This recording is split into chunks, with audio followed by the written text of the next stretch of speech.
ਜ਼ਿਲ੍ਹਾ ਪਟਿਆਲਾ ਦਾ ਪਿੰਡ ਰੱਬੋਂ।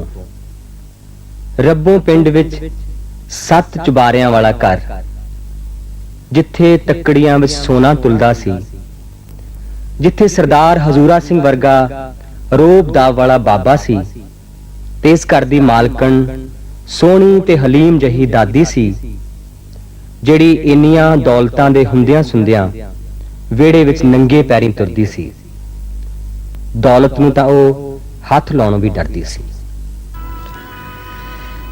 ਮਾਵਾਂ ਨੇ ਧੀਆਂ ਨੂੰ ਕੀ ਕੁਝ ਦੇਣਾ,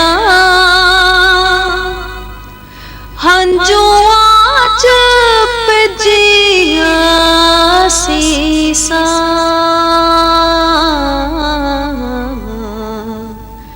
ਹੰਝੂਆਂ ਚ ਭਿੱਜੀਆਂ ਸੀਸਾਂ।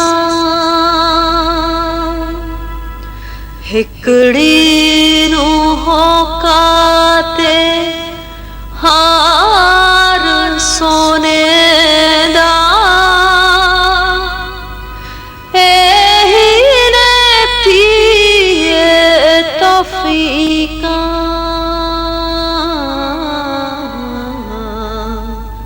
ਇਹੀ ਨੇ ਧੀਏ ਤੌਫੀਕਾਂ। ਇਸ ਪਿੰਡ ਦਾ, ਇਸ ਘਰ ਦਾ ਪੰਜਾਬੀ ਅਦਬ ਨਾਲ ਡੂੰਘਾ ਵਾਸਤਾ ਹੈ। ਇਸ ਘਰ ਵਿੱਚ ਜਨਮੀ ਸੀ ਹਜ਼ੂਰਾ ਸਿੰਘ ਦੇ ਪੁੱਤਰ ਦੀ ਉਹ ਧੀ, ਜਿਸ ਨੂੰ ਘਰਦਿਆਂ ਨੇ ਦੀਪ ਕਹਿ ਕੇ ਬੁਲਾਇਆ, ਤੇ ਜੋ ਪੰਜਾਬੀ ਸਾਹਿਤ ਦੀ ਦਲੀਪ ਕੌਰ ਟਿਵਾਣਾ ਹੈ। ਪੰਜਾਬੀ ਦੀ ਪ੍ਰਸਿੱਧ ਗਲਪਕਾਰ, ਕਥਾ ਸਾਹਿਤ ਦੀ ਵਿਦਵਾਨ, ਪੰਜਾਬੀ ਯੂਨੀਵਰਸਿਟੀ ਪਟਿਆਲਾ ਵਿੱਚ ਪੰਜਾਬੀ ਸਾਹਿਤ ਦੀ ਪ੍ਰੋਫੈਸਰ। ਹੁਣ ਡਾਕਟਰ ਟਿਵਾਣਾ ਉਸ ਪੁਰਾਣੇ ਪਿੰਡ, ਪੁਰਾਣੇ ਘਰ ਵਿੱਚ ਨਹੀਂ ਵਸਦੀ, ਪਰ ਉਹ ਘਰ, ਉਹ ਪਿੰਡ ਜ਼ਰੂਰ ਉਸਦੇ ਮਨ ਵਿੱਚ ਵਸਦਾ ਹੈ। ਪਿੰਡ ਰੱਬੋਂ ਬਾਰੇ ਜਦੋਂ ਮੈਂ ਸੋਚਦੀ ਹਾਂ ਤਾਂ ਸਭ ਤੋਂ ਪਹਿਲਾਂ ਮੈਨੂੰ ਉਹ ਅਮੀਰ ਘਰ ਯਾਦ ਆਉਂਦਾ ਹੈ, ਜਿੱਥੇ ਇੱਕ ਬੜੀ ਗਰੀਬਣੀ ਜਿਹੀ ਔਰਤ ਰਹਿੰਦੀ ਸੀ, ਜਿਹਨੂੰ ਮੈਂ ਮਾਂ ਆਖਦੀ ਸੀ। ਭਾਵੇਂ ਉਹ ਮੇਰੇ ਬਾਪੂ ਜੀ ਦੀ ਵੀ ਮਾਂ ਸੀ, ਪਰ ਮੈਂ ਮਾਂ ਇਸ ਲਈ ਆਖਦੀ ਹਾਂ ਕਿ ਬਚਪਨ ਵਿੱਚ ਉਸਨੇ ਮੈਨੂੰ ਆਪਣਾ ਦੁੱਧ ਪਿਲਾਉਣਾ ਸ਼ੁਰੂ ਕਰ ਦਿੱਤਾ ਸੀ। ਪਤਾ ਨਹੀਂ ਇਹ ਕੁਦਰਤ ਦਾ ਕਿਹੋ ਜਿਹਾ ਕ੍ਰਿਸ਼ਮਾ ਸੀ ਕਿ ਉਹਦੇ ਦੁੱਧ ਉੱਤਰ ਵੀ ਆਇਆ ਸੀਗਾ। ਉਹ ਜਿਹੜੀ ਯਾਦ ਮੈਨੂੰ ਕਈ ਵਾਰ ਆਈ ਹੈ, ਉਹ ਹੈ ਕਿ ਮੈਂ ਪਿੰਡ ਗਈ ਹੋਈ ਸੀ।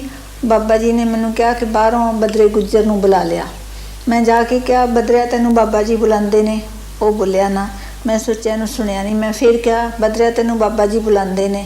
ਉਹ ਫਿਰ ਵੀ ਨਾ ਬੋਲਿਆ। ਮੈਂ ਤੀਜੀ ਵਾਰ ਕਿਹਾ ਤੇ ਉਹ ਮੈਨੂੰ ਆਕੜ ਕੇ ਕਹਿੰਦਾ, ਜਾ ਜਾ ਮੈਂ ਆਉਣਾ। ਤੇ ਅੰਦਰ ਆ ਕੇ ਬਾਬਾ ਜੀ ਨੂੰ ਕਹਿਣ ਲੱਗਿਆ ਕਿ ਸਰਦਾਰ ਜੀ, ਉਂਝ ਤਾਂ ਤੁਸੀਂ ਕਹਿੰਦੇ ਹੋ ਤੁਹਾਡੀ ਪੋਤੀ ਪਟਿਆਲੇ ਪੜ੍ਹਦੀ ਹੈ ਤੇ ਅਕਲ ਤਾਂ ਇਹਨੂੰ ਡੱਕੇ ਦੀ ਨਹੀਂ ਹੈ। ਮੈਨੂੰ ਨਾ ਤਾਇਆ, ਨਾ ਚਾਚਾ, ਨਾ ਬਾਬਾ, ਨਾ ਭਾਈ, ਮੈਨੂੰ ਕਹਿੰਦੀ ਹੈ, ਬਦਰਿਆ ਤੈਨੂੰ ਮੇਰੇ ਬਾਬਾ ਜੀ ਬੁਲਾਉਂਦੇ ਨੇ, ਜਿਵੇਂ ਮੇਰੀ ਦਾਦੀ ਹੁੰਦੀ ਹੈ। ਤੇ ਉਸ ਤੋਂ ਮੈਨੂੰ ਹੁਣ ਜਾ ਕੇ ਇਸ ਗੱਲ ਦੀ ਸਮਝ ਲੱਗਦੀ ਹੈ ਕਿ ਪਿੰਡ ਵਿੱਚ ਲੋਕੀ ਕਲੈਕਟਿਵ ਲਾਈਫ ਜਿਉਂਦੇ ਨੇ। ਹਰ ਬੰਦਾ ਕਿਸੇ ਨਾ ਕਿਸੇ ਦਾ ਕੁਝ ਨਾ ਕੁਝ ਲੱਗਦਾ ਹੁੰਦਾ। ਇੱਥੇ ਸ਼ਹਿਰਾਂ ਵਿੱਚ ਅਸੀਂ ਬਿਲਕੁਲ ਟੁੱਟੀ ਹੋਈ ਜ਼ਿੰਦਗੀ ਇੱਕ ਦੂਜੇ ਨਾਲੋਂ ਬਿਲਕੁਲ ਬੇਪਛਾਣ ਹੋ ਕੇ ਜਿਉਂਦੇ ਹਾਂ।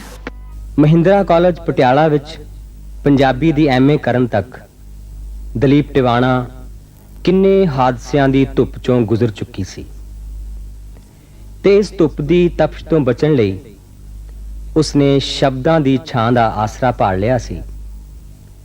ਤੇ ਉਹ ਸਿਰਫ ਸ਼ਬਦਾਂ ਦੀ ਛਾਵੇਂ ਨਹੀਂ ਬੈਠੀ, ਉਸਨੇ ਆਪ ਵੀ ਸ਼ਬਦਾਂ ਦਾ ਇੱਕ ਰੁੱਖ ਬੀਜਿਆ। ਇਹ ਸ਼ਬਦਾਂ ਦਾ ਰੁੱਖ ਸੀ ਉਸਦੀ ਪਹਿਲ ਪਲੇਠੀ ਰਚਨਾ।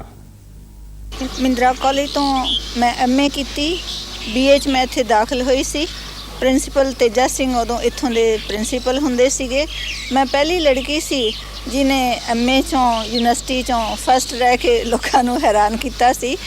ਤੇ ਇੱਥੇ ਹੀ ਪਹਿਲੀ ਵਾਰ ਮੇਰੀ ਪਹਿਲੀ ਕਿਤਾਬ ਛਪੀ ਸੀ, ਪਰਵਲ ਵਹਿਣ, ਜਿਹੜੀ ਭਾਵੇਂ ਕਿਤਾਬ ਲਿਖਣ ਦੇ ਖਿਆਲ ਨਾਲ ਤਾਂ ਨਹੀਂ ਸੀ ਲਿਖੀ, ਪਰ ਮੈਗਜ਼ੀਨ ਲਈ ਕੁਛ ਲੜਕਿਆਂ ਨੇ ਕਿਹਾ ਕਿ ਕੁਛ ਲਿਖ ਕੇ ਦਿਓ। ਕਈ ਦਿਨ ਉਹ ਮੰਗਦੇ ਰਹੇ, ਮੇਰੇ ਕੋਲ ਕੁਛ ਦੇਣ ਨੂੰ ਨਹੀਂ ਸੀ। ਫਿਰ ਮੈਂ ਛੋਟੀ ਜਿਹੀ ਕਹਾਣੀ ਲਿਖ ਕੇ ਦੇਤੀ ਤੇ ਉਹ ਛਪ ਗਈ। ਤਾਂ ਪ੍ਰਿੰਸੀਪਲ ਸਾਹਿਬ ਕਹਿਣ ਲੱਗੇ, ਤੇ ਬੜੀ ਵਧੀਆ ਕਹਾਣੀ ਹੈ, ਇਹੋ ਜਿਹੀਆਂ ਮੈਨੂੰ ਹੋਰ ਲਿਖ ਕੇ ਦਿਖਾ। ਤੇ ਉਹਨਾਂ ਤੋਂ ਡਰਦਿਆਂ ਮਾਰੀਆਂ ਹੀ ਮੈਂ ਹੋਰ ਲਿਖ ਕੇ ਦਿਖਾਉਂਦੀ ਰਹੀ। ਤੇ ਅਖੀਰ ਵਿੱਚ ਉਹ ਕਹਿੰਦੇ ਵੀ ਇਹ ਤਾਂ ਬੜੀਆਂ ਅੱਛੀਆਂ ਨੇ, ਇਹਨਾਂ ਦੀ ਕਿਤਾਬ ਛਾਪ ਦਿੰਦੇ ਆ। ਪਰ ਇੱਕ ਦਿਨ ਉਹਨਾਂ ਨੇ ਸੋਚਿਆ ਇਹਨੂੰ ਅਸਲੀਅਤ ਵੀ ਪਤਾ ਲੱਗ ਜਾਣਾ ਚਾਹੀਦਾ। ਇੱਕ ਕਹਾਣੀ ਬਾਰੇ ਕਹਿੰਦੇ ਇਹ ਤਾਂ ਖਾਸ ਨਹੀਂ, ਪਰ ਮੈਨੂੰ ਉਦੋਂ ਤੱਕ ਇੰਨਾ ਹੋ ਗਿਆ ਸੀਗਾ ਆਪਣੀ ਲਿਖਤ ਤੇ ਮਾਣ, ਮੈਂ ਕਿਹਾ ਜੀ ਕਹਾਣੀ ਤੇ ਬਹੁਤ ਵਧੀਆ, ਤੁਹਾਨੂੰ ਸਮਝ ਨਹੀਂ ਲੱਗੀ। ਪਰ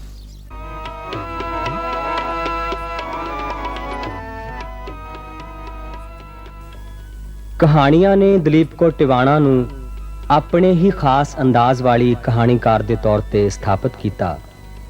ਪਰ ਆਪਣੇ ਨਾਵਲਾਂ ਵਿੱਚ ਜਦੋਂ ਉਸਨੇ ਆਪਣੇ ਪਿੰਡ, ਗਲੀਆਂ, ਪਗਡੰਡੀਆਂ ਤੇ ਉਹਨਾਂ ਵਿੱਚ ਗੁਆਚੀਆਂ ਪੈੜਾਂ ਦੇ ਜਾਦੂ ਨੂੰ ਜਗਾਇਆ, ਧਰਤੀ ਦੀ ਹਿੱਕ ਵਿੱਚ ਛੁਪੇ ਖਾਮੋਸ਼ ਰੁਦਨ ਨੂੰ ਸਤਰਾਂ ਵਿੱਚ ਬਦਲਿਆ, ਤਾਂ ਉਸ ਦੀ ਪ੍ਰਤਿਭਾ ਦਾ ਸੂਰਜ ਆਪਣੇ ਪੂਰੇ ਜਲਾਅ ਨਾਲ ਉਦੈ ਹੋਇਆ। ਨਾਵਲ ਇਹ ਹਮਾਰਾ ਜੀਵਣਾ ਪਾਠਕਾਂ ਤੇ ਆਲੋਚਕਾਂ ਦੀ ਨਜ਼ਰ ਵਿੱਚ ਡਾਕਟਰ ਦਲੀਪ ਕੌਰ ਟਿਵਾਣਾ ਦੀ ਸ਼ਾਹਕਾਰ ਰਚਨਾ ਹੈ। ਇਹ ਹਮਾਰਾ ਜੀਵਣਾ ਸਿਰਫ ਭਾਨੋ ਦੀ ਕਥਾ ਨਹੀਂ, ਭਾਨੋ ਦੀਆਂ ਪੈਰਾਂ ਹੇਠਲੀ ਧਰਤੀ ਦੀ, ਉਸ ਨੂੰ ਛੂੰਹਦੀਆਂ ਹਵਾਵਾਂ ਦੀ ਤੇ ਉਸ ਦੇ ਸਮੁੱਚੇ ਮਾਹੌਲ ਦੀ ਜਿਉਂਦੀ ਜਾਗਦੀ ਤਸਵੀਰ ਹੈ। ਤੇ ਐਸੀ ਤਹਿਰੀਰ ਜਿਸ ਦੇ ਅੱਖਰਾਂ ਚੋਂ ਉਸ ਦੇ ਪਾਤਰਾਂ ਦੇ ਸਾਹ ਸਾਡੇ ਚਿਹਰਿਆਂ ਨੂੰ ਛੂੰਹਦੇ ਨੇ। ਔਰਤਾਂ ਬਾਰੇ ਜਾਂ ਪਿੰਡ ਦੀਆਂ ਔਰਤਾਂ ਬਾਰੇ ਜੇ ਮੈਂ ਸੋਚਾਂ ਤਾਂ ਇੱਕ ਵਾਰੀ ਮਾਨਵੀ ਮੇਰੇ ਨਾਨਕੇ ਅਖੰਡ ਪਾਠ ਦਾ ਭੋਗ ਸੀ, ਤਾਂ ਉੱਥੇ ਪਾਠ ਦਾ ਭੋਗ ਪੈਣ ਲੱਗਿਆ ਤੇ ਇੱਕ ਔਰਤ ਆਈ, ਆ ਕੇ ਮੱਥਾ ਟੇਕਿਆ ਚਲੀ ਗਈ। ਫਿਰ 2 ਮਿੰਟ ਬਾਅਦ ਆਈ, ਜੋੜੇ ਝਾੜਨ ਲੱਗ ਗਈ, ਫਿਰ ਆਈ, ਫਿਰ ਮੱਥਾ ਟੇਕਿਆ, ਫਿਰ ਚਲੀ ਗਈ। ਤੇ ਮੰਮੀ ਜੀ ਨੂੰ ਮੈਂ ਹੌਲੀ ਦੇ ਕੇ ਪੁੱਛਿਆ ਵੀ ਔਰਤ ਕੌਣ ਹੈ? ਉਹ ਕਹਿਣ ਲੱਗੇ ਇਹ ਭਾਨੋ ਹੈ, ਅਮਲੀ ਦੀ ਵਹੁਟੀ, ਹਰਿਦੁਆਰ ਤੋਂ ਲਿਆਇਆ। ਇੰਨੀ ਕੁ ਗੱਲ ਸੀਗੀ ਕਿ ਉਸ ਦੀ ਸ਼ਕਲ ਬਾਰ-ਬਾਰ ਮੇਰੇ ਜ਼ਿਹਨ 'ਚ ਉਗੜਦੀ ਰਹੀ ਕਿ ਕੌਣ ਹੈ, ਕਿਉਂ ਇਸ ਤਰ੍ਹਾਂ ਰੈਸਟਲੈਸ ਸੀਗੀ, ਕਿਉਂ ਬਾਰ-ਬਾਰ ਮੱਥਾ ਟੇਕਣ ਆਉਂਦੀ ਸੀ।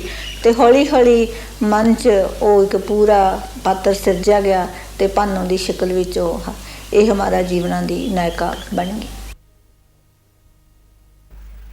ਸਰਵਣ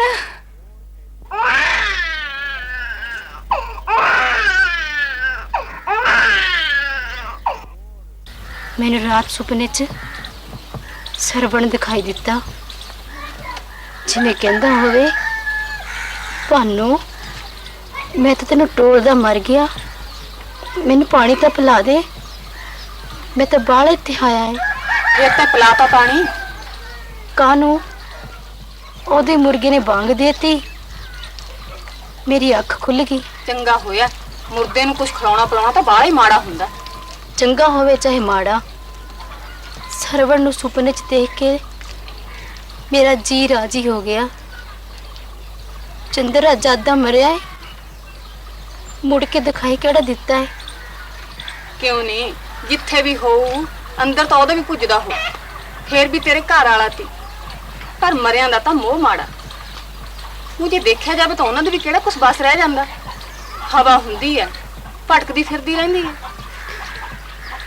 ਬੇਬੇ ਸਰਵਣ ਤਾਂ ਕਹਿੰਦਾ ਹੁੰਦਾ ਸੀ ਆਦਮੀ ਤੀਵੀਂ ਦਾ ਰਿਸ਼ਤਾ 7 ਜਨਮਾਂ ਤਾਂ ਹੀ ਹੁੰਦਾ ਹੈ,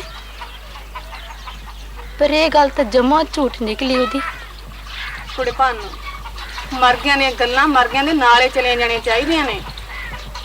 ਆਹੋ ਬੇਬੇ, ਮਰ ਗਿਆਂ ਦੀ ਗੱਲਾਂ ਤਾਂ ਮਰ ਗਿਆਂ ਦੇ ਨਾਲੇ ਤੁਰ ਜਾਣੀਆਂ ਚਾਹੀਦੀਆਂ ਹੈ।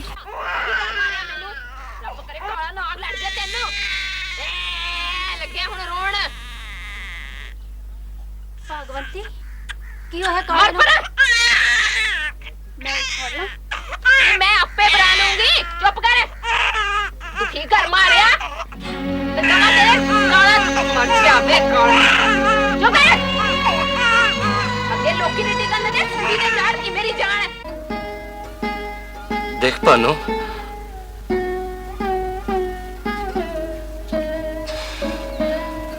मैं तो तेरे भले लिए कहना, इत्थे तो तेरी जून खराब ही है। नाले तू फतेह कोल खुशी रहेगी। मैं सच्ची कहना, जे मुंडा ना हुंदा ना मैं ओदी बिल्कुल परवाह नहीं सी करनी भानु।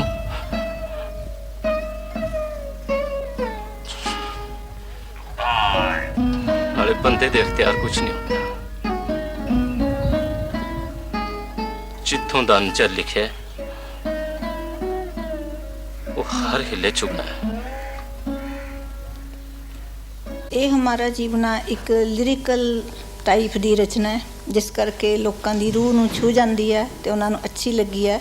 ਪਰ ਮੈਂ ਸਮਝਦੀ ਹਾਂ ਕਿ ਪੈੜ ਚਾਲ ਜਿਹੜਾ ਨਾਵਲ ਹੈ ਉਹ ਮੇਰਾ ਨਾਵਲ ਦੇ ਖੇਤਰ ਵਿੱਚ ਅਗਲਾ ਕਦਮ ਹੈ। ਮੈਂ ਇਹ ਹਮਾਰਾ ਜੀਵਨਾ ਨੂੰ ਆਪਣਾ ਸਭ ਤੋਂ ਚੰਗੀ ਰਚਨਾ ਨਹੀਂ ਮੰਨਦੀ, ਕਿਉਂਕਿ ਮੈਂ ਸਮਝਦੀ ਹਾਂ ਕਿ ਸਭ ਤੋਂ ਚੰਗਾ ਨਾਵਲ ਅਜੇ ਮੈਂ ਲਿਖਣਾ ਹੈ। ਔਰਤ ਦੇ ਕੱਲ ਤੇ ਅੱਜ ਦੀ ਦਿਲ ਟੁੰਬਵੀਂ ਦਾਸਤਾਨ ਕਹਿਣ ਵਾਲੀ, ਮਾਲਵੇ ਦੇ ਪਿੰਡਾਂ ਦੀ ਬੋਲੀ ਦੀ ਆਤਮਾ ਨੂੰ ਉਸ ਦੀ ਮਹਿਕ ਸਮੇਤ ਲਫ਼ਜ਼ਾਂ ਵਿੱਚ ਸਮਾਉਣ ਵਾਲੀ, ਆਪਣੀਆਂ ਰਚਨਾਵਾਂ ਨੂੰ ਵਗਦੀ ਨਦੀ ਵਰਗਾ ਸਰੋਦੀ ਰੂਪ ਦੇਣ ਵਾਲੀ, ਅਨੇਕਾਂ ਕਹਾਣੀ ਸੰਗ੍ਰਹਿਾਂ, ਨਾਵਲਾਂ, ਸਫ਼ਰਨਾਮਿਆਂ, ਆਲੋਚਨਾ ਪੁਸਤਕਾਂ ਤੇ ਆਤਮ ਕਥਾ ਦੀ ਰਚਨਕਾਰ ਡਾਕਟਰ ਦਲੀਪ ਕੌਰ ਟਿਵਾਣਾ ਨੂੰ ਪਾਠਕਾਂ ਦੇ ਮੋਹ ਤੇ ਮਾਣ ਤੋਂ ਇਲਾਵਾ ਅਨੇਕਾਂ ਮਾਣ ਸਨਮਾਨ ਵੀ ਮਿਲੇ। ਸਾਹਿਤ ਅਕੈਡਮੀ ਦਾ ਅਵਾਰਡ ਮੈਨੂੰ ਇਹ ਹਮਾਰਾ ਜੀਵਨਾ ਨਾਵਲ 'ਤੇ ਮਿਲਿਆ ਸੀ ਤੇ 1972 ਵਿੱਚ ਮਿਲਿਆ ਸੀ। ਇਨਾਮ ਦਾ ਮਿਲਣਾ ਤਾਂ ਮੈਨੂੰ ਚੰਗਾ ਲੱਗਿਆ ਸੀ, ਪਰ ਲਕੀਰ ਦੇ ਐਡੀਟਰ ਪ੍ਰੇਮ ਪ੍ਰਕਾਸ਼ ਨੇ ਜਦੋਂ ਇੰਟਰਵਿਊ ਲੈਣ ਲੱਗਿਆ ਮੈਨੂੰ ਆਖਿਆ ਕਿ ਮੈਨੂੰ ਪਤਾ ਹੈ ਇਨਾਮ ਕਿਵੇਂ ਲਏ ਜਾਂਦੇ ਨੇ, ਤਾਂ ਮੈਨੂੰ ਬੜਾ ਬੁਰਾ ਲੱਗਿਆ ਸੀ। ਤੇ ਮੈਂ ਉਸ ਨੂੰ ਆਖਿਆ ਸੀ, ਬਾਕੀਆਂ ਦਾ ਤਾਂ ਮੈਨੂੰ ਪਤਾ ਨਹੀਂ, ਮੇਰੇ ਬਾਰੇ ਜੋ ਤੈਨੂੰ ਪਤਾ ਹੈ ਕਿ ਇਨਾਮ ਕਿਵੇਂ ਲਿਆ ਤਾਂ ਤੂੰ ਬੇਸ਼ੱਕ ਨਾਂ ਲੈ ਕੇ ਅਖਬਾਰ 'ਚ ਲਿਖ ਦੇ।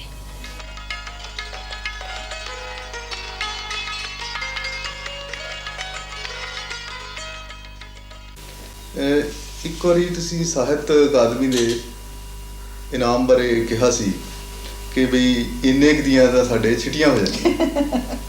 ਇਸ ਗੱਲ ਤੇ ਲਾਈਟ ਵੀ ਲਿਆ ਜਾਣਾ ਚਾਹੀਦਾ ਇਹਨੂੰ, ਔਰ ਸੀਰੀਅਸਲੀ ਇਹਦਾ ਮਤਲਬ ਕੀ ਪਾਸ ਤੁਹਾਡਾ ਇਸ ਗੱਲ ਦਾ? ਮੇਰਾ ਮਤਲਬ ਇਹ ਸੀਗਾ ਕਿ ਜਦੋਂ ਅਸੀਂ ਕਿਸੇ ਨੂੰ ਮਾਣ ਸਨਮਾਨ ਦਿੰਦੇ ਹਾਂ ਤਾਂ ਸਾਡੇ ਸਮੇਂ 'ਚ ਸਾਡੇ ਸਮਾਜ ਵਿੱਚ ਉਸ ਦਾ ਮੁੱਲ ਪੈਸੇ ਨਾਲ ਪਾਇਆ ਜਾਂਦਾ। ਮਤਲਬ ਜੇ ਤੁਸੀਂ ਸਾਹਿਤਕਾਰ ਨੂੰ, ਮੈਂ ਆਪਣੀ ਗੱਲ ਛੱਡ ਵੀ ਦਿਆਂ, ਕਿਸੇ ਸਾਹਿਤਕਾਰ ਨੂੰ ਤੁਸੀਂ ਹਿੰਦੁਸਤਾਨ ਦਾ ਸਭ ਤੋਂ ਵੱਡਾ ਅਵਾਰਡ ਦੇ ਰਹੇ ਹੋ, ਉਸ ਅਵਾਰਡ ਨਾਲ ਉਹ ਦੁਨੀਆ ਦੀ ਸੈਰ ਵੀ ਨਹੀਂ ਕਰ ਸਕਦਾ। ਉਸ ਅਵਾਰਡ ਨਾਲ ਜੇ ਉਹ ਚਾਹੇ ਤਾਂ ਮਨਪਸੰਦ ਦੀਆਂ ਬਹੁਤ ਸਾਰੀਆਂ ਕਿਤਾਬਾਂ ਵੀ ਨਹੀਂ ਖਰੀਦ ਸਕਦਾ, ਜੇ ਉਹ ਚਾਹੇ ਤਾਂ ਇੱਕ ਕਮਰੇ ਦਾ ਘਰ ਵੀ ਨਹੀਂ ਪਾ ਸਕਦਾ, ਜੇ ਉਹ ਚਾਹੇ ਕੁੜੀ ਦਾ ਵਿਆਹ ਵੀ ਨਹੀਂ ਕਰ ਸਕਦਾ। ਤੇ ਸਾਰੀ ਉਮਰ ਦੀ ਉਸ ਦੀ ਕਮਾਈ ਜਿਹੜੀ ਆ ਉਸ ਦਾ ਤੁਸੀਂ ਮੁੱਲ ਪਾ ਰਹੇ ਹੋ। ਇਹ ਤਾਂ ਉਹੀ ਗੱਲ ਹੋ ਗਈ ਨਾ ਕਿ ਬਾਕੀ ਚੀਜ਼ਾਂ ਤੇ ਅਸੀਂ ਬਹੁਤ ਪੈਸੇ ਖਰਚ ਦਿੰਦੇ ਹਾਂ। ਉਹ ਜਿਵੇਂ ਮੈਂ ਆਮ ਕਹਿਣੀ ਹੁੰਦੀ ਹਾਂ ਵੀ ਅਸੀਂ ਜਿਹੜੀ ਜੁੱਤੀ ਆ ਉਹ 150 ਦੀ ਪਾ ਲਾਂਗੇ ਤੇ ਪੈਨ 1.5 ਰੁਪਈਏ ਦਾ।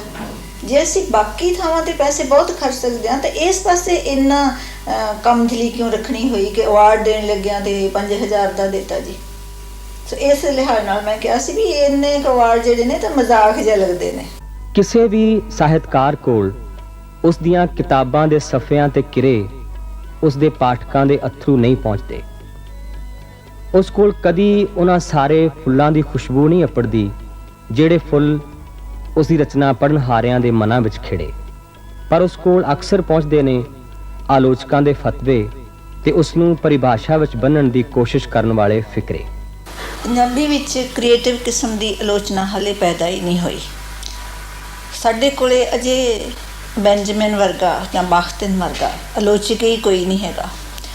ਕੁਝ ਆਲੋਚਕ ਨੇ ਜਿਹੜੇ ਆਲੋਚਨਾ ਪ੍ਰਣਾਲੀਆਂ ਦੇ ਜਿਹੜੇ ਸਿਧਾਂਤ ਨੇ ਉਹਨਾਂ ਬਾਰੇ ਗੱਲਾਂ ਕਰੀ ਜਾਂਦੇ ਨੇ, ਤੇ ਕੁਝ ਆਲੋਚਕ ਨੇ ਜਿਹੜੇ ਰਚਨਾ ਦੀਆਂ ਸਮਰੀਆਂ ਕਰਕੇ ਉਸੇ ਨੂੰ ਆਲੋਚਨਾ ਸਮਝੀ ਜਾਂਦੇ ਨੇ। ਅਜੇ ਸਾਡੇ ਆਲੋਚਨਾ ਬੜੀ ਅਵਿਕਸਿਤ ਅਵਸਥਾ ਵਿੱਚ ਹੈ। ਜਿੱਥੋਂ ਤੱਕ ਮੇਰੀਆਂ ਰਚਨਾਵਾਂ ਦੀ ਆਲੋਚਨਾ ਦਾ ਸੰਬੰਧ ਹੈ, ਉਹਨਾਂ ਨੂੰ ਉਹਨਾਂ ਦੇ ਇਤਿਹਾਸ ਵਿੱਚ, ਉਹਨਾਂ ਦੇ ਕਲਚਰ ਵਿੱਚ ਜਾਂ ਫੈਮਿਨਿਨ ਸੈਂਸਿਬਿਲਿਟੀ ਦੇ ਅਨੁਸਾਰ ਪਰਖਿਆ ਹੀ ਨਹੀਂ ਗਿਆ। ਕੁਝ ਲੋਕਾਂ ਦਾ ਵਿਚਾਰ ਹੈ ਕਿ ਅੰਮ੍ਰਿਤਾ ਪ੍ਰੀਤਮ ਤੇ ਅਜੀਤ ਕੌਰ ਦੇ ਸਿਰਜੇ ਪਾਤਰ ਦਲੀਪ ਕੌਰ ਟਿਵਾਣਾ ਦੇ ਪਾਤਰਾਂ ਨਾਲੋਂ ਵਧੇਰੇ ਬਾਗੀ ਤੇ ਬੇਬਾਕ ਹਨ। ਠੀਕ ਹੈ, ਕਿਉਂਕਿ ਮੈਂ ਅਜੀਤ ਕੌਰ ਤੇ ਅੰਮ੍ਰਿਤਾ ਪ੍ਰੀਤਮ ਨਹੀਂ ਹਾਂ, ਇਸ ਲਈ ਉਹਨਾਂ ਵਰਗੀਆਂ ਮੇਰੀਆਂ ਲਿਖਤਾਂ ਨਹੀਂ। ਇੱਕ ਗੱਲ ਹੋਰ ਵੀ ਹੈ ਕਿ ਮੇਰੀਆਂ ਲਿਖਤਾਂ 'ਚ ਜਿਹੜੀਆਂ ਸਮੱਸਿਆਵਾਂ ਨੇ ਜਾਂ ਜਿਹੜੇ ਪਾਤਰ ਨੇ ਉਹ ਪੰਜਾਬ ਦੇ ਪਾਤਰ ਨੇ। ਪੰਜਾਬ ਦੇ ਲੋਕ ਅਜੇ ਵੀ ਘਰਾਂ ਪਰਿਵਾਰਾਂ ਨਾਲ ਜੁੜੇ ਹੋਏ ਨੇ। ਇਸ ਕਰਕੇ ਉਹ ਇਸ ਤਰ੍ਹਾਂ ਦੇ ਬੋਲਡ ਨਹੀਂ ਹੋ ਸਕਦੇ ਜਿਹੜੇ ਜ਼ਿੰਦਗੀ ਨਾਲੋਂ ਟੁੱਟੇ ਹੋਏ ਹੋਣ। ਮਸਲਨ ਜੇ ਕੋਈ ਬੋਲਡ ਹੋਣ ਦੀ ਕੋਸ਼ਿਸ਼ ਵੀ ਕਰਦਾ ਤਾਂ ਉਹਨੂੰ ਮੁੱਲ ਤਾਰਨਾ ਪੈਂਦਾ। ਜਿਵੇਂ ਪੀਲੇ ਪੱਤਿਆਂ ਦੀ ਦਾਸਤਾਨ 'ਚ ਜਿਹੜੀ ਹੀਰੋਇਨ ਹੈ ਉਹ ਅਖੀਰ ਵਿੱਚ ਜਾ ਕੇ ਇੱਕ ਹੋਟਲ 'ਚ ਡਾਂਸਰ ਬਣ ਜਾਂਦੀ ਹੈ। ਉਹਦੇ ਨਾਲ ਸਿਰਫ ਉਹ ਆਪਣੀ ਜ਼ਿੰਦਗੀ ਡਿਸਟਰੋਏ ਨਹੀਂ ਕਰ ਰਹੀ, ਉਹਦੇ ਨਾਲ ਉਹ ਨਾਵਲ ਵਿੱਚ ਦੱਸਿਆ ਗਿਆ ਕਿ ਉਸ ਦਾ ਭਰਾ ਜਿਹੜਾ IAS ਦੀ ਤਿਆਰੀ ਕਰ ਰਿਹਾ ਸੀ ਉਹ ਫੌਜ 'ਚ ਭਰਤੀ ਹੋ ਜਾਂਦਾ ਅਤੇ ਮੁੜ ਕੇ ਘਰ ਛੁੱਟੀ ਨਹੀਂ ਆਉਂਦਾ, ਅਤੇ ਉਸ ਦਾ ਬਾਪ ਜਿਹੜਾ ਉਹ ਅੰਦਰੋਂ ਹੀ ਨਹੀਂ ਨਿਕਲਦਾ ਅਤੇ ਮਰ ਜਾਂਦਾ, ਅਤੇ ਮਾਂ ਜਿਹੜੀ ਆ ਉਹਦੇ ਦਿਮਾਗ 'ਚ ਫਰਕ ਪੈ ਜਾਂਦਾ। ਅਤੇ ਉਹੀ ਉਹਦਾ ਪ੍ਰੋਫੈਸਰ ਭਰਾ ਜਿਹੜਾ ਔਰਤ ਦੀ ਆਜ਼ਾਦੀ ਦੀਆਂ ਗੱਲਾਂ ਕਰਦਾ ਹੁੰਦਾ ਸੀ, ਉਹੀ ਸ਼ਰਾਬ ਪੀ ਕੇ ਆਪਣੀ ਵਹੁਟੀ ਨੂੰ ਕੁੱਟਣ ਲੱਗ ਜਾਂਦਾ। ਇਹਦਾ ਮਤਲਬ ਇੱਥੇ ਇੱਕ ਲੜਕੀ ਜਿਹੜੀ ਹੈ ਉਹ ਸਿਰਫ ਇੱਕ ਲੜਕੀ ਨਹੀਂ ਹੈ, ਉਹ ਇੱਕ ਘਰ ਪਰਿਵਾਰ ਦਾ ਹਿੱਸਾ ਵੀ ਹੈ। ਉਹ ਤੇ ਜਦੋਂ ਡਿਸਟਰੋਏ ਕਰਦੀ ਹੈ ਤਾਂ ਸਾਰੀ ਫੈਮਿਲੀ ਨਾਲ ਇਫੈਕਟ ਹੁੰਦੀ ਹੈ। ਸੋ ਇਸ ਕਰਕੇ ਇਹ ਪਾਤਰ ਜਿਹੜੇ ਨੇ ਇਹ ਡਿਵੀਏਟ ਜੇ ਕਰਨਗੇ ਤਾਂ ਉਹਦਾ ਸਾਰੇ ਮਾਹੌਲ 'ਤੇ ਕੀ ਅਸਰ ਪੈਂਦਾ ਇਹ ਉਹਨਾਂ ਦੇ ਜ਼ਿਹਨ ਵਿੱਚ ਵੀ ਹੁੰਦਾ ਅਤੇ ਉਹ ਇਸ ਕਰਕੇ ਮੈਂ ਇਹੋ ਜਿਹੇ ਪਾਤਰ ਨਹੀਂ ਦਿਖਾ ਸਕਦੀ ਕਿ ਉਹ ਜੋ ਮਰਜ਼ੀ ਕਰੀ ਜਾਣ ਫਿਰ ਵੀ ਜਸਟੀਫਾਈਡ ਹੈ। ਕਲਾ ਦਾ ਮਨੋਰਥ ਕਲਾਕਾਰ ਦੇ ਮਨ ਦਾ ਇਜ਼ਹਾਰ ਹੀ ਨਹੀਂ ਹੁੰਦਾ, ਇਸ ਤੋਂ ਅੱਗੇ ਉਹ ਆਪਣੀ ਕਲਾ ਨੂੰ ਸਮਾਜਿਕ ਤਬਦੀਲੀ ਵਿੱਚ ਹਿੱਸਾ ਪਾਉਂਦਿਆਂ ਵੀ ਵੇਖਣਾ ਚਾਹੁੰਦਾ ਹੈ। ਮੈਂ ਤਾਂ ਔਰਤ ਦੀ ਜ਼ਿੰਦਗੀ ਦਾ ਸੱਚ ਲੱਭਣ ਦੀ ਜਾਂ ਬਿਆਨ ਕਰਨ ਦੀ ਕੋਸ਼ਿਸ਼ ਕੀਤੀ ਹੈ। ਲਿਖਤਾਂ ਜਿਹੜੀਆਂ ਨੇ ਇਸ ਤਰ੍ਹਾਂ ਔਰਤ ਦੀ ਸਥਿਤੀ ਬਦਲਣ ਦੇ ਸਮਰੱਥ ਨਹੀਂ ਹੋ ਸਕਦੀਆਂ, ਕਿਉਂਕਿ ਬਹੁਤ ਸਾਰੀਆਂ ਔਰਤਾਂ ਤਾਂ ਪਿੰਡਾਂ 'ਚ ਰਹਿੰਦੀਆਂ ਨੇ ਜਿਨ੍ਹਾਂ ਨੇ ਲਿਖਤਾਂ ਪੜ੍ਹੀਆਂ ਹੀ ਨਹੀਂ ਹੁੰਦੀਆਂ, ਅਤੇ ਸ਼ਹਿਰਾਂ 'ਚ ਵੀ ਰਹਿਣ ਵਾਲੀਆਂ ਬਹੁਤ ਸਾਰੀਆਂ ਔਰਤਾਂ ਜਿਹੜੀਆਂ ਨੇ ਉਹ ਕਿਤਾਬਾਂ ਪੜ੍ਹਦੀਆਂ ਹੀ ਨਹੀਂ ਹੈਗੀਆਂ।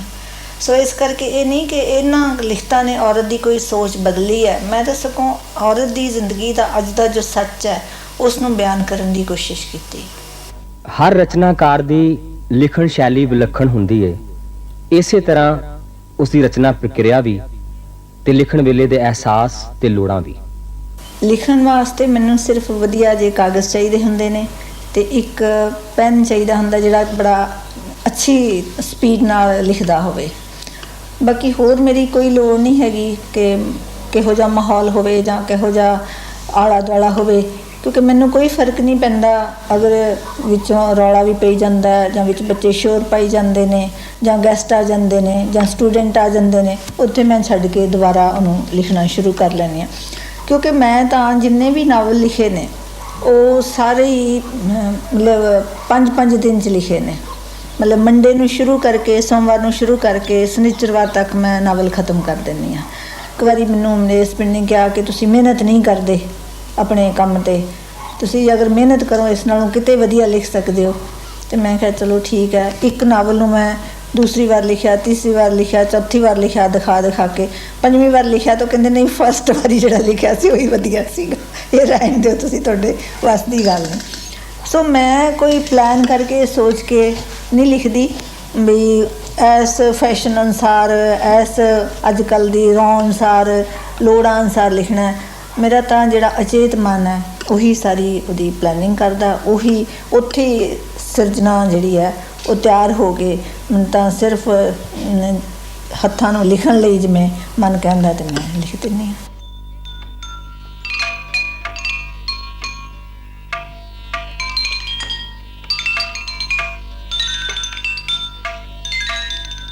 ਲੇਖਕਾ ਹੋਣ ਦਾ ਮੈਨੂੰ ਕਦੇ ਅਹਿਸਾਸ ਹੀ ਨਹੀਂ ਰਹਿੰਦਾ ਆਮ ਕਰਕੇ, ਕਿਉਂਕਿ ਲੇਖਕਾ ਮੈਂ ਸਿਰਫ ਰਚਨਾਤਮਕ ਛਿਣਾ ਵਿੱਚ ਹੁੰਦੀ ਹਾਂ। ਉਸ ਤੋਂ ਅੱਗੋਂ ਪਿੱਛੋਂ ਮੈਂ ਇੱਕ ਸਧਾਰਨ ਔਰਤ ਹੁੰਦੀ ਹਾਂ। ਇੱਕ ਸਧਾਰਨ ਔਰਤ ਬਾਰੇ ਸਾਰੇ ਕੰਮ ਧੰਦੇ ਵੀ ਕਰਦੀ ਹਾਂ, ਬੱਚੇ ਨੂੰ ਸਕੂਲ ਵੀ ਛੱਡਣ ਜਾਂਦੀ ਹਾਂ, ਆਪਣੇ ਖੇਤੀਬਾੜੀ ਜਿਹੜੀ ਪਿੱਛੇ ਕਿਚਨ ਗਾਰਡਨ ਹੈ ਉਸ ਨੂੰ ਵੀ ਦੇਖਦੀ ਹਾਂ, ਬਾਕੀ ਹੋਰ ਵੀ ਕਲਾਸ ਵੀ ਪੜ੍ਹਾਉਣ ਜਾਂਦੀ ਹਾਂ, ਸਟੂਡੈਂਟਸ ਰਿਸਰਚ ਵਾਲਿਆਂ ਨੂੰ ਗਾਈਡ ਵੀ ਕਰਦੀ ਹਾਂ। ਇਸੇ ਕਰਕੇ 2 ਮੇਰੀਆਂ ਸਟੂਡੈਂਟਸ ਇੱਕ ਦਿਨ ਘਰ ਆਈਆਂ ਅਤੇ ਮੈਂ ਅੱਗੋਂ ਕੱਪੜੇ ਧੋ ਰਹੀ ਸੀ, ਉਹਨਾਂ ਨੂੰ ਬੜੀ ਹੈਰਾਨੀ ਲੱਗੀ ਕਿ ਤੁਸੀਂ ਕੱਪੜੇ ਵੀ ਧੋ ਲੈਂਦੇ ਹੋ। ਅਤੇ ਮੈਂ ਸਮਝਿਆ ਕਿ ਕਿਉਂਕਿ ਮੈਂ ਲਿਖਤ ਪ੍ਰਤੀ ਚੇਤਨ ਨਹੀਂ ਹਰ ਵੇਲੇ ਰਹਿੰਦੀ, ਇਸੇ ਕਰਕੇ ਆਪਣੀ ਲਿਖਤ ਨਾਲ ਮੈਨੂੰ ਕੋਈ ਭਾਵੁਕ ਕਿਸਮ ਦਾ ਲਗਾਓ ਵੀ ਨਹੀਂ ਹੈਗਾ। ਮਤਲਬ ਇਸੇ ਕਰਕੇ ਮੈਂ ਨਾ ਕਦੇ ਆਪਣੇ ਕਿਤਾਬਾਂ ਦੇ ਮੁਖਬੰਧ ਲਿਖਾਏ ਨੇ, ਨਾ ਆਪਣੀਆਂ ਕਿਤਾਬਾਂ 'ਤੇ ਕਦੇ ਪੇਪਰ ਪੜ੍ਹਾਏ ਨੇ, ਨਾ ਕਦੇ ਫੰਕਸ਼ਨ ਰਚਾਏ ਨੇ। ਤੇ ਉਹਨਾਂ ਬਾਰੇ ਜੋ ਕੁਝ ਵੀ ਲਿਖਿਆ ਜਾਂਦਾ ਹੈ, ਮੈਂ ਕਦੇ ਬਹੁਤਾ ਬਾਦਰ ਵੀ ਨਹੀਂ ਕੀਤਾ। ਪੰਜਾਬੀ ਸਾਹਿਤ ਦੀ ਪ੍ਰੋਫੈਸਰ ਡਾਕਟਰ ਦਲੀਪ ਕੌਰ ਟਿਵਾਣਾ ਆਪਣੇ ਵਿਦਿਆਰਥੀਆਂ ਨੂੰ ਕੋਰਸ ਦੀਆਂ ਕਿਤਾਬਾਂ ਤੋਂ ਪਾਰ ਸਾਹਿਤ ਤੇ ਜ਼ਿੰਦਗੀ ਦੀ ਗੰਭੀਰ ਪਹਿਚਾਣ ਨਾਲ ਜੋੜਨ ਦੀ ਇੱਛਾਵਾਨ ਹੈ। ਜਿੱਥੋਂ ਤੱਕ ਮੇਰੇ ਨਿੱਜ ਦਾ ਸਵਾਲ ਹੈ, ਵਿਦਿਆਰਥੀ ਹਮੇਸ਼ਾ ਹੀ ਮੇਰੇ ਨਾਲ ਬਹੁਤ ਅੱਛੇ ਰਹੇ ਨੇ, ਪਰ ਜਿੱਥੋਂ ਤੱਕ ਜਨਰਲ ਉਹਨਾਂ ਬਾਰੇ ਮੈਂ ਦੇਖਦੀ ਹਾਂ ਤੇ ਵਿਦਿਆਰਥੀ ਅੱਗੇ ਨਾਲੋਂ ਚੁਸਤ ਚਲਾਕ ਤੇ ਵਧੇਰੇ ਹੋ ਗਏ ਨੇ, ਪਰ ਸਿਆਣੇ ਘੱਟ ਹੁੰਦੇ ਜਾ ਰਹੇ ਨੇ, ਕਿਉਂਕਿ ਉਹਨਾਂ ਦੀ ਕਿਸੇ ਚੀਜ਼ ਨਾਲ ਵੀ ਹੁਣ ਕਮਿਟਮੈਂਟ ਨਹੀਂ ਰਹਿ ਗਈ ਹੈ। ਪਾਠਕਾਂ, ਆਲੋਚਕਾਂ ਤੇ ਸੰਸਥਾਵਾਂ ਵੱਲੋਂ ਸਨਮਾਨਿਤ ਤੇ ਜਾਣੀ ਪਛਾਣੀ ਲੇਖਕਾਂ ਦੇ ਆਪਣੇ ਪਰਿਵਾਰ ਨੂੰ ਉਸ ਦਾ ਲੇਖਕ ਹੋਣਾ ਕਿਸ ਤਰ੍ਹਾਂ ਲੱਗਦਾ ਹੈ? ਮੇਰੀ ਛੋਟੀ ਭੈਣ ਮਨਜੀਤ ਟਿਵਾਣਾ ਕਵਿਤਾ ਲਿਖਦੀ ਹੈ, ਸ਼ਾਇਦ ਉਹ ਮੇਰੇ ਨਾਲੋਂ ਵੱਡੀ ਲੇਖਕਾ ਬਣ ਚੁੱਕੀ ਹੈ।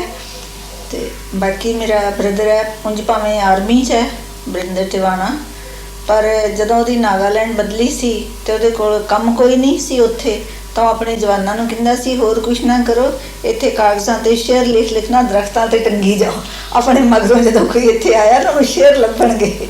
ਤੇ ਸਾਰਾ ਟੱਬਰ ਹੀ ਪੜ੍ਹਨ ਲਿਖਣ 'ਚ ਤਾਂ ਥੋੜ੍ਹੀ ਮੋਟੀ ਦਿਲਚਸਪੀ ਰੱਖਦਾ, ਪਰ ਮੇਰੀਆਂ ਕਿਤਾਬਾਂ ਕਿਸੇ ਨੇ ਨਹੀਂ ਪੜ੍ਹੀਆਂ ਹੋਈਆਂ ਸਾਡੇ ਘਰ 'ਚ। ਨਹੀਂ, ਇਹ ਗੱਲ ਤੁਹਾਡੀ ਠੀਕ ਨਹੀਂ। ਪ੍ਰੋਫੈਸਰ ਭੁਪਿੰਦਰ ਹੋਣਾ ਨੇ ਤੁਹਾਡੀਆਂ ਸਾਰੀਆਂ ਲਿਖਤਾਂ ਪੜ੍ਹੀਆਂ ਹੋਈਆਂ ਨੇ, ਔਰ ਮੇਰੇ ਖਿਆਲ ਉਹਨਾਂ ਨਾਲੋਂ ਵਧੀਆ ਕੋਈ ਐਨਾਲਿਸਿਸ ਕਰਨ ਵਾਲਾ ਨਹੀਂ ਤੁਹਾਡੀਆਂ ਲਿਖਤਾਂ ਦਾ। ਖੈਰ ਉਹਨਾਂ ਦੀ ਗੱਲ ਤੇ ਵੱਖਰੀ ਹੈ, ਉਹਨਾਂ ਨੇ ਤਾਂ ਪੜ੍ਹੀਆਂ ਹੋਣਗੀਆਂ, ਪਰ ਮੇਰੇ ਸਾਹਮਣੇ ਕੋਈ ਨਹੀਂ ਪੜ੍ਹੀ। ਵੈਸੇ ਉਂਝ ਮੈਨੂੰ ਇਹ ਲੱਗਦਾ ਵੀ ਜਿਹੜੇ ਮੇਰੇ ਭੈਣ ਭਾਈ ਨੇ ਉਹਨਾਂ 'ਚੋਂ ਕਿਸੇ ਨੇ ਨਹੀਂ ਪੜ੍ਹੀਆਂ ਹੋਈਆਂ, ਨਾ ਦਿਲਚਸਪੀ ਹੈ ਪੜ੍ਹਨ ਦੀ, ਕਿਉਂਕਿ ਅੰਗਰੇਜ਼ੀ ਵਾਲੇ ਪਾਸੇ ਜ਼ਿਆਦਾ ਧਿਆਨ ਦਿੰਦੇ ਨੇ, ਉਹ ਇਹਨੂੰ ਦੇਸੀ ਜਿਹਾ ਕੰਮ ਸਮਝਦੇ ਨੇ। ਤੇ ਇਹਨਾਂ ਸਭਨਾਂ ਤੋਂ ਵੱਖਰੀ ਗੱਲ ਏ ਉਸ ਦੀਆਂ ਨਜ਼ਰਾਂ ਦੇ ਨੂਰ ਦੀ, ਉਸ ਦੇ ਬੇਟੇ ਦੀ। ਜਿਵੇਂ ਇੱਕ ਕਹਾਵਤ ਹੈ ਨਾ, ਪੁੱਤੀ ਗੰਢ ਪਵੇ ਸੰਸਾਰ, ਮੈਨੂੰ ਲੱਗਦਾ ਹੈ ਕਿ ਇਹ ਬਿਲਕੁਲ ਠੀਕ ਹੈ। ਬੱਚੇ ਦੀ ਪ੍ਰਾਪਤੀ ਤੋਂ ਮਗਰੋਂ ਤੁਹਾਡਾ ਜ਼ਿੰਦਗੀ ਪ੍ਰਤੀ, ਤੁਹਾਡਾ ਲੋਕਾਂ ਪ੍ਰਤੀ, ਤੁਹਾਡਾ ਆਪਣੇ ਆਪ ਪ੍ਰਤੀ ਦ੍ਰਿਸ਼ਟੀਕੋਣ ਹੀ ਬਦਲ ਜਾਂਦਾ ਹੈ। ਤੁਹਾਨੂੰ ਜਦੋਂ ਬੱਚਾ ਸਾਡਾ ਨਹੀਂ ਸੀਗਾ ਤਾਂ ਮੈਨੂੰ ਲੱਗਦਾ ਸੀਗਾ ਕਿ ਬਸ ਇੱਥੇ ਕੀ ਕਹਾਣੀ ਮੁੱਕ ਜਾਣੀ ਹੈ। ਬੱਚੇ ਨਾਲ ਇਸ ਤਰ੍ਹਾਂ ਲੱਗਦਾ ਕਿ ਅਸੀਂ ਉਹੀ ਕੰਟੀਨਿਊ ਕਰ ਰਹੇ ਹਾਂ, ਸਾਡੀ ਉਹੀ ਐਕਸਟੈਂਸ਼ਨ ਹੈ।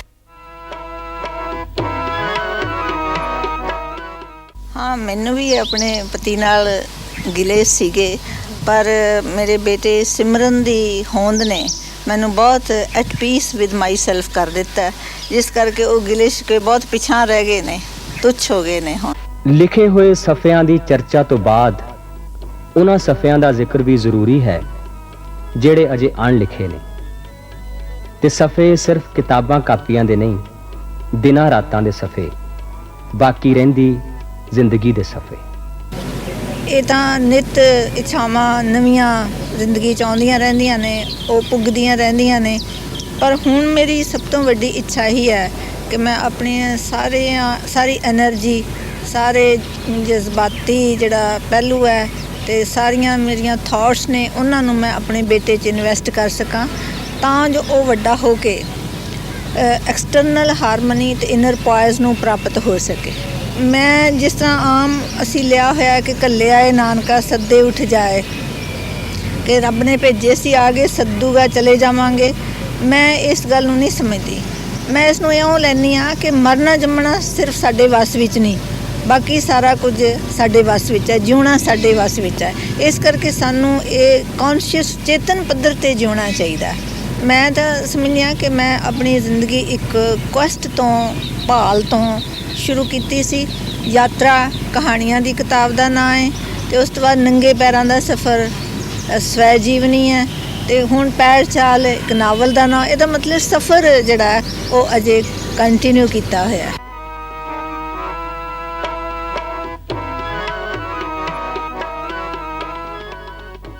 ਪੰਜਾਬੀ ਨਾਰ ਦੀ ਸੰਵੇਦਨਾ ਨੂੰ ਨਾਵਲਾਂ ਤੇ ਕਹਾਣੀਆਂ ਵਿੱਚ ਕਵਿਤਾ ਵਰਗੀ ਸ਼ੈਲੀ ਨਾਲ ਮੁਖਰਿਤ ਕਰਨ ਵਾਲੀ, ਆਮ ਜਿਹੇ ਦ੍ਰਿਸ਼ਾਂ ਨੂੰ ਗਹਿਰੇ ਅਰਥਾਂ ਵਾਲੇ ਬਿੰਬਾਂ ਵਿੱਚ ਤਬਦੀਲ ਕਰਨ ਵਾਲੀ, ਆਪਣੀਆਂ ਰਚਨਾਵਾਂ ਵਿੱਚ ਹੂਬਹੂ ਕਿਰਦਾਰਾਂ ਦੇ ਦਿਲਾਂ ਵਰਗੇ ਵਾਰਤਾਲਾਪਾਂ ਨਾਲ ਰੂਹ ਭਰਨ ਵਾਲੀ, ਤੇ ਆਪਣੀ ਜ਼ਾਤੀ ਜ਼ਿੰਦਗੀ ਦੀਆਂ ਧੁੱਪਾਂ ਛਾਵਾਂ ਵਿੱਚ ਨਿਰੰਤਰ ਇੱਕ ਨਦੀ ਵਾਂਗ ਵਗਦੀ ਦਲੀਪ ਕੌਰ ਟਿਵਾਣਾ ਖਾਮੋਸ਼ ਧਰਤੀ ਦੀ ਆਵਾਜ਼ ਹੈ। ਵਿਹੜਿਆਂ ਵਿਚਲੀਆਂ ਚੁੱਪ ਧਰੇਕਾਂ ਦਾ ਗੀਤ ਹੈ ਤੇ ਅਣਬੋਲ ਧੀਆਂ ਦੀ ਫੁਲਕਾਰੀ ਦੇ ਰੰਗਾਂ ਦਾ ਅੱਖਰਾਂ ਵਿੱਚ ਅਨੁਵਾਦ ਹੈ।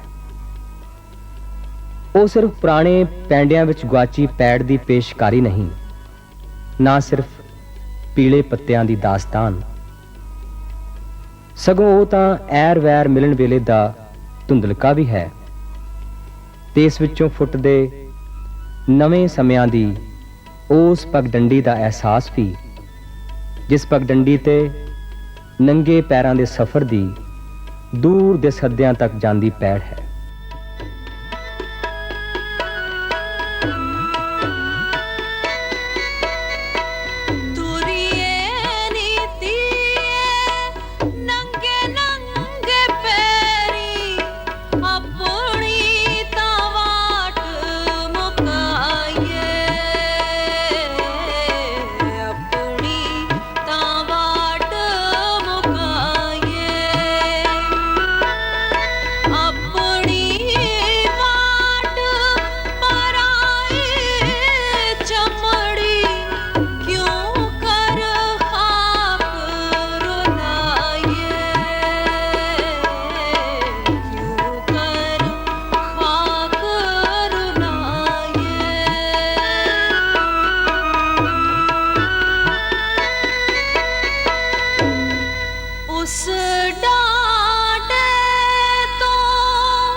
रही